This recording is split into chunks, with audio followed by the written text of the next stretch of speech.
22, 23, 24 सितंबर को लक्ष्मी नारायण चौक आयड़ सुथारवाड़ा में भव्य नानी बाई का मायरे का आयोजन किया जा रहा है।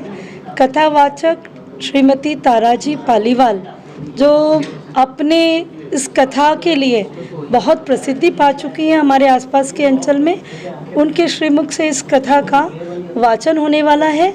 और 22 को कलश यात्रा के द्वारा जो शुरुआत होगी, 23 के दिन भव्य आयोजन राधा अष्टमी का होने वाला है। उस दिन राधा अष्टमी की तिथि का दिन है।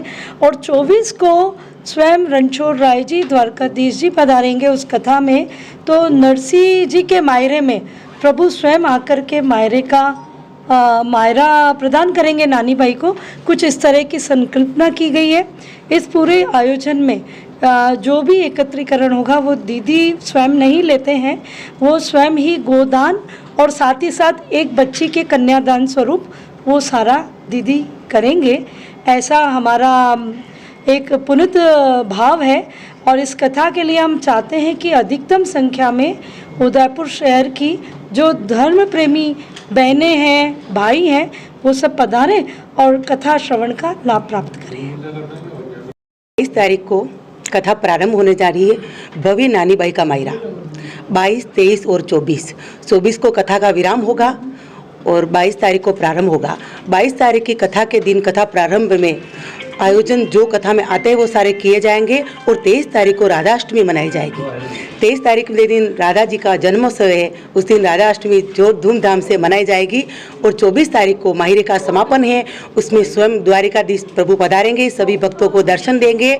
रणछोड़ राय जी पधारेंगे, सभी भक्तों को दर्शन देंगे और सभी भक्त ज़्यादा से ज़्यादा संख्या में पधार कर इस कथा गंगा में डुबकी लगाए और सभी भक्त इस कथा का आनंद ले रहे। हमारे गुरुदेव का आदेश है कि जो भी उन्हीं की वजह से हम व्यासपीठ पे बैठ पा रहे हैं। हमारा में व्यासपीठ पे बैठने की ऐसी कोई शक्ति नहीं और हम कथा कर सके ऐसा हमारा में कोई है भी नहीं। लेकिन हमारा गुरुदेव का आदेश है कि कथा में दीदी जो भी राशि शुल्क कुछ आता है या तो हम गुरुदेव के आश्रम में पहुंचा देते हैं और उसके बाद में एक बेटी की शादी या उसके बाद और गोदान के लिए निकालेंगे। हमें कुछ भी कथा का नहीं चाहिए, सिर्फ गाने बजाने वाले और जो भी हमारी म्यूजिशियन टीम है वो पैसे लेती है। हमारा कोई शुल्क नहीं है माहिरा करने का।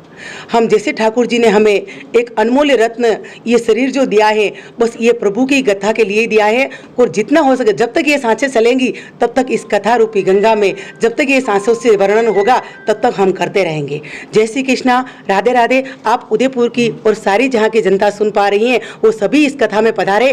और 22 तारीख को प्रारंभ होने वाली कथा 24 को समापन होगी। आप ज़्यादा से ज़्यादा संख्या में पधार कर इस कथा का आनंद जरूर लें।